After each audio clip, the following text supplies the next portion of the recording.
Hello everyone, good morning. Welcome back to my new vlog. Time हो रहा है सुबह के 4 और मैं हो गई हूँ नहा धोकर तैयार। और अभी जाना है हमें मंदिर, क्योंकि आज है महाशिवरात्रि। तो आप सभी को महाशिवरात्रि की हार्दिक शुभकामनाएं। तो निकल गए हैं हम मंदिर के लिए और आज हम जाने वाले हैं गांव के ही मंदिर, क्योंकि जहां पर हम हर सोमवार जा रहे थे वहां पर आज बहुत ज़्यादा भीड़ होगी, क्योंकि ज़्यादातर इस एरिया के सभी लोग वहां पर जलाभिषेक करते हैं। तो वहां पर जाना आज नामुमकिन है, मतलब वहाँ नंबर ही नहीं आएगा। तो बस इसीलिए हम गए हैं आज अपने गांव के मंदिर। मंदिर से आते ही सबसे पहले बनाई चाय, और चाय बनाने के बाद मैं लग गई हूँ झाड़ू लगाने। और दीदी कर रही हैं यहाँ पर गैस साफ़, वो बर्तन मांज देती हैं और मैं फटाफट झाड़ू लगा देती हूँ।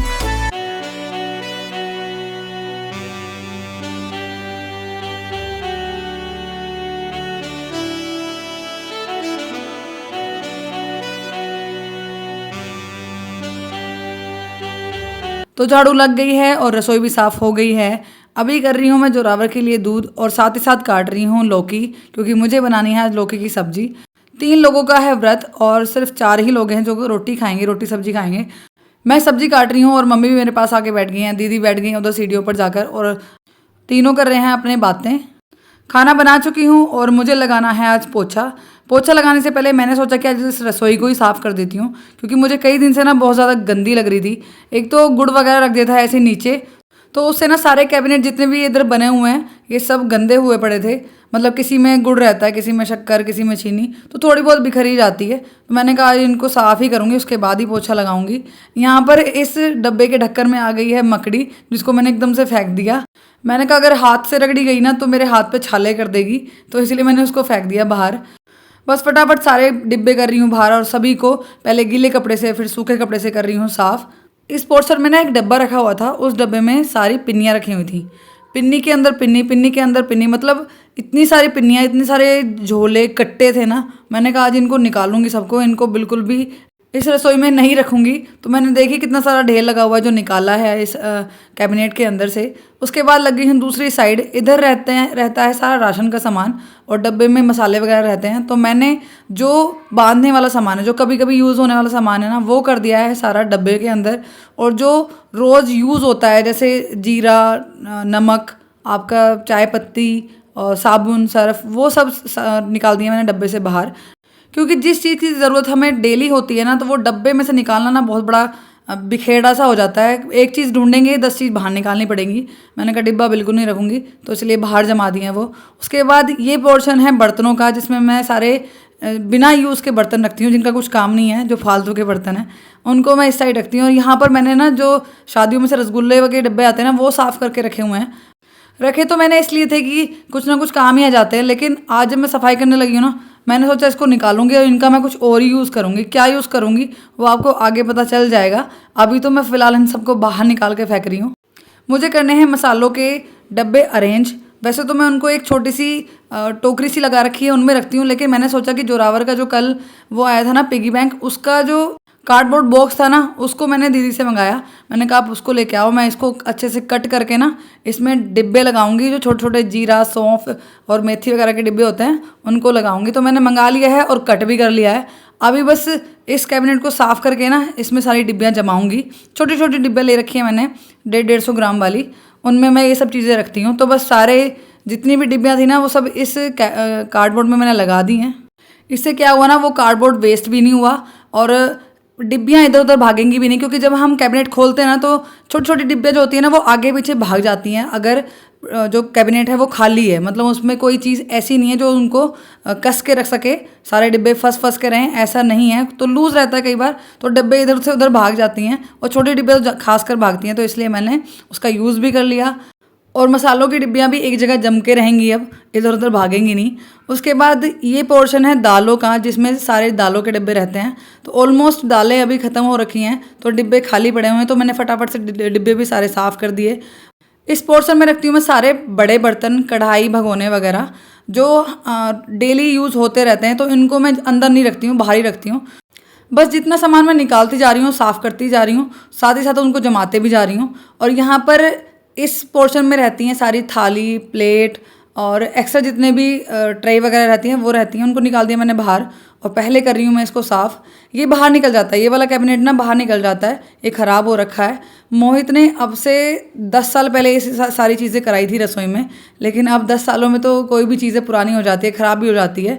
तो ये अब ना इधर उधर भागने लगे हैं, मतलब जिस तरह से पहले थे नए थे उस तरह से नहीं रहते हैं। इनको बड़ा अरेंज करके रखना पड़ता है, बड़ा साफ़ करके रखना पड़ता है।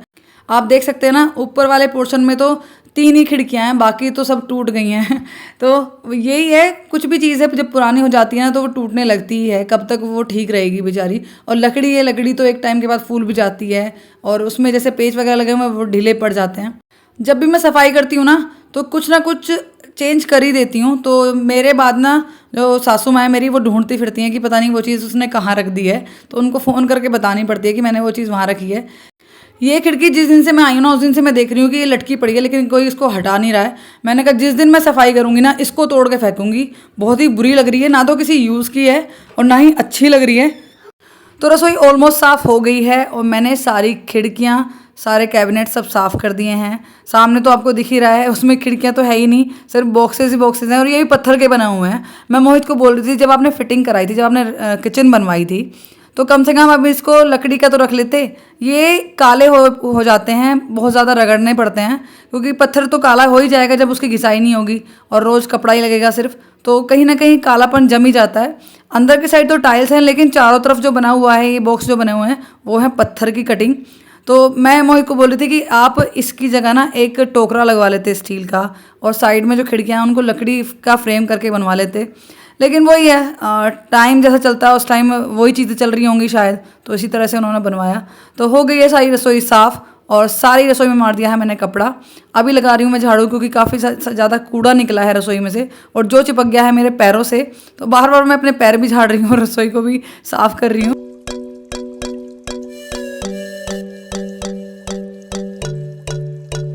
रसोई साफ़ करने के बाद अभी बारी है पोछा लगाने की। तो मैंने उठा लिया है अपने शस्त्र, वाइपर और पोछा।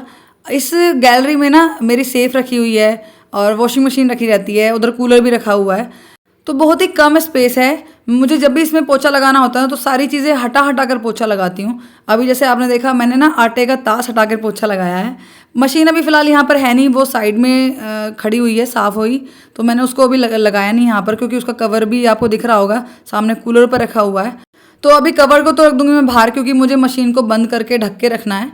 और यहाँ पर जोरावर के शूज़ रखे रहते हैं, स्कूल शूज़, जिनको पोछा लगाकर कर दिया है मैंने साइड। लेकिन अभी मुझे करना है कूलर को साइड, तो कूलर साइड करने के बाद कूलर की जगह पर पोछा लगाऊंगी, और पोछा लगाने के बाद कूलर को फिर वहीं कर दूंगी। डेली का यही है, जब भी पोछा लगता है ना तो कूलर को बाहर कर देती हूँ, कई बार साइड में ही खड़ा कर लेती हूँ।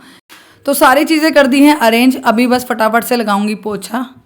रूम में मैं पहले ही पोछा लगा चुकी हूँ। जोरावर वहाँ पर लेटा हुआ है, क्योंकि उसकी थोड़ी सी तबीयत ढीली है कई दिन से, तो एकदम से सो के उठा है तो उतना एक्टिव नहीं है, तो वहीं पर लेटा हुआ है। मैंने कहा बेटा अब बाहर मत निकलना, मैंने पोछा लगा दिया है। पोछा लगाने के बाद अभी कर रही हूँ मैं इस कवर को फोल्ड, क्योंकि शाम को मुझे मशीन लगानी है, तो मैंने कहा अभी इसको कवर नहीं करती हूँ, बाद में ही कवर करती हूँ। काम के चक्कर में आज जोरावर को दूध देना भी लेट हो गया। जोरावर को दूध मैं सो गई, उठने के थोड़ी देर बाद दे देती हूँ, लेकिन अभी जोरावर को उठे हुए करीब 1 से 1.5 घंटा हो गया है और अभी बेचारे को दूध नहीं मिला है। मैंने कहा काम के चक्कर में मेरा बेटा भूखा बैठा हुआ है, फटाफट से दूध पहले ही गर्म करके रख लिया था, सुबह ही मैंने फ्रिज में रख दिया था ठंडा होने के लिए। तो अभी बस फटाफट से मिला दूंगी मैं उसमें शक्कर और उसको पुन लूँगी।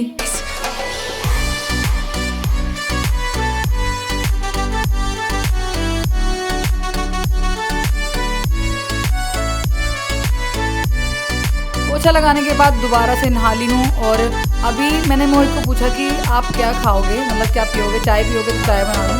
कहे ना मैं चाय पीऊँगा ना दूध पीऊँगा, आप ऐसा करो दूध में पत्ती लगा लो। मैंने कहा ठीक है, दूध में पत्ती लगा लेती हूँ। तो बस अभी लगा रही हूँ दूध में पत्ती। मम्मी वैसे पहले चाय बनाकर पी चुकी हैं, हम लगे हुए थे काम में तो हमने मना कर दिया कि हम नहीं पियेंगे भी। चाय बनाते बनाते मैंने बाहर आकर देखा तो बारिश हो रही है, एकदम से ही बारिश आ गई, तो बन गई है हमारी दूध पत्ती वाली चाय। मतलब दूध में ही पत्ती लगी है, चाय भी नहीं बोल सकते इसको, दूध भी नहीं बोल सकते। तो बस मैं अभी पुन रही हूँ, और अपने लिए, मोहित के लिए और मम्मी के लिए कर रही हूँ कटोरियों में, क्योंकि व्रत है तो व्रत में कप या ग्लास में नहीं पी सकते हैं, इसीलिए कटोरियों में करना पड़ता है।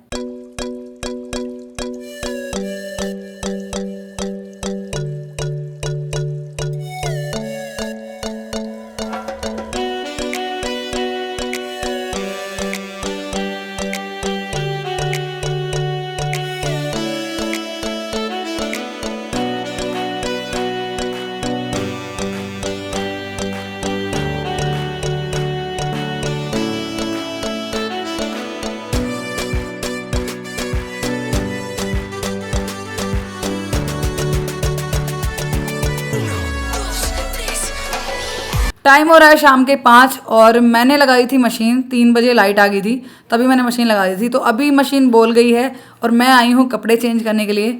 वैसे तो मैं बनाने लग रही थी रोटी, मैंने कहा रोटी बनाने बाद ही लगूंगी, पहले कपड़े चेंज कर देती हूँ। तो मैंने मशीन के कपड़े चेंज कर दिए हैं और अभी बनाने लगूंगी मैं रोटी।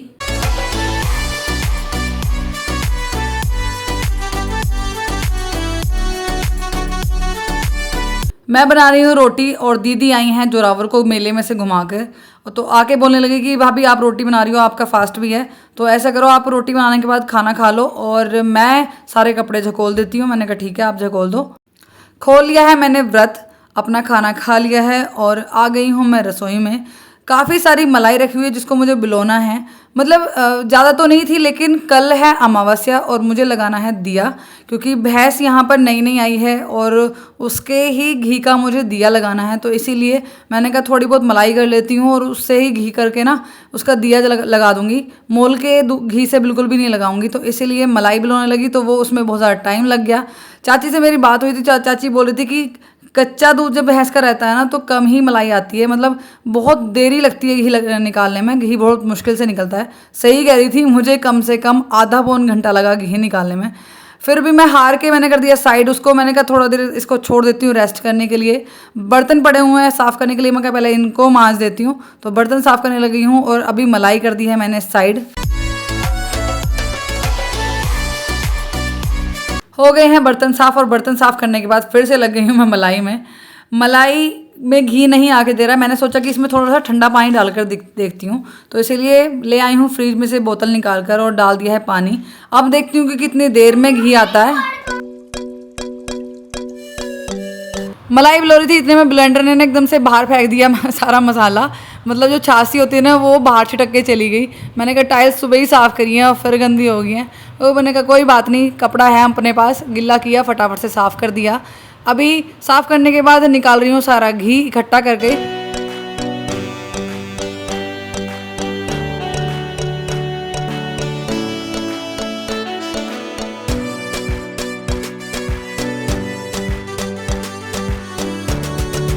मक्खन निकालने के बाद मैंने सीधा रख दिया है उसको गैस पर, क्योंकि सुबह चाहिए घी और उतनी जल्दी तो घी बन नहीं पाएगा, तो बस गैस पर रख आई हूँ मैं भगोने में करके उसको। और अभी करने हैं मुझे चावल साफ़, क्योंकि सुबह मावस है और मावस में खीर तो बनती ही है, तो फटाफट से चावलों को मैं पहले फटकार रही हूँ, क्योंकि काफ़ी ज़्यादा कीड़ियाँ सी हो रही हैं उसमें जिनको साफ़ करना ज़रूरी है।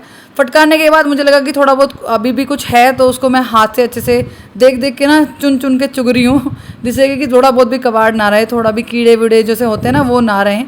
तो बस कर दिए हैं चावल साफ़ और इनको रख दूँगी मैं अब उठाकर अलमारी में। उसके बाद मैंने कर लिया है एक भगोने में गर्म पानी, क्योंकि मुझे ब्लेंडर को भी साफ़ करना है। जब भी मैं मक्खन बिलोती हूँ ना तो उसके बाद ब्लेंडर को गर्म पानी में ज़रूर साफ़ करती हूँ। और दूसरा मेरे पास ना ये घी के पैकेट रखे हुए हैं, मतलब जैसे घी आता है ना मोल का, तो उसके पैकेट मैं उठा कर रख लेती हूँ। वैसे तो सारा घी निकाल लेती हूँ, लेकिन कहीं ना कहीं थोड़ा बहुत घी रह ही जाता है, चिपक ही जाता है उसमें, तो इसीलिए मैंने उनको भी गर्म पानी में अच्छे से साफ़ करके फेंक दिया है डस्टबिन में। उसके बाद आ गए हैं मोहित, तो मोहित ने खाना अभी नहीं खाया, इसीलिए मैंने उनको दे दिया है खाना, मतलब उनको दी है मैंने रोटी और बूरा। उसके बाद कई सारी बोतल पड़ी हुई हैं, एक तो मैंने ही खाली कर दी है मलाई बिलोने में, तो मैंने साथ के साथ वो भर के रख दी हैं और खल चूरी भिगो के रख दी है भैंस के लिए। उसके बाद आ गई हूँ मैं रूम में और अभी निकाली है मुझे जोरावर की यूनिफॉर्म, क्योंकि कल जाने वाला है जोरावर स्कूल और उसकी टाई बेल्ट वगैरह ना कई बार मिलती नहीं है टाइम पर, तो इसीलिए अभी ढूंढ कर रख रही हूँ ताकि सुबह को मुझे हर चीज़ अपनी जगह रखी मिले, कुछ भी चीज़ ढूंढनी ना पड़े। इतने में ही आ गया जोरावर और बोलने लगा कि वाह कितनी अच्छी ठंडक कर रखी है, एसी चल रहा है, इसलिए बोलने लगा कि बहुत अच्छी ठंडक सी आ रही है यहाँ पर। मैंने कहा सुबह आपको स्कूल जाना है? कह रहा अच्छा मेरी छुट्टी ओवर हो गई है। मैंने कहा हाँ जी आपकी छुट्टी ओवर हो गई है, अब की छुट्टी होती ही रहेंगी। तो अभी टाइम हो रहा है रात के 9 और काम हो गया मेरा सारा खत्म। आ गई हूँ कमरे में और जोरावर अब एक वाली तरफ खेल रहा था अपनी बुआ जी के पास। ये गया था आज अपनी बुआ के साथ मेले में, जिस मंदिर में हम हर सोमवार जाते हैं ना, वहाँ पर बहुत बड़ा मेला लगा है आज के दिन, जहाँ पर ये घूमने गया था। कह तो हमसे रहा था, लेकिन इसके पापा बहुत ज़्यादा थक गए थे खेत का काम करके और मुझे बहुत थकान सी महसूस हो रही थी। मेरे इस हाथ में दर्द बहुत ज़्यादा हो रहा था, पता नहीं काम करने से हो रहा था कैसे हो रहा था। तो मैंने बोला बेटा मेरी हिम्मत नहीं है ना पापा की हिम्मत है, आप बुआ जी और चाचा जी के साथ गया था मेले। अब मुझे पता था कि ये एक ही चीज़ लेके आएगा, वो है रिमोट कंट्रोल कार, वही आई है। आई थिंक तीसरी रिमोट कंट्रोल कार है इसकी। 2 अब से पहले ख़राब कर चुका है और ये भी अभी ख़राब होने के कगार पे है। जब से आई है, ये आई है 5:30 बजे और 5:30 बजे से ये 3 बार बंद कर चुका है इसको, मतलब बिल्कुल डेड। उसके बाद फिर इसको ठीक किया गया तब जाके चली है। अभी जोरावर सिंह दिखाएंगे आपको चला कर कि ये कार कैसे चलती है। ऐसे रखेंगे और इसको ऐसे करके बैक करके ऐसे करके करना चाहिए और तो बस लगा हुआ है अपनी कार के साथ और जब तक ये बंद नहीं हो जाएगी ना तब तक ये इसको छोड़ेगा नहीं।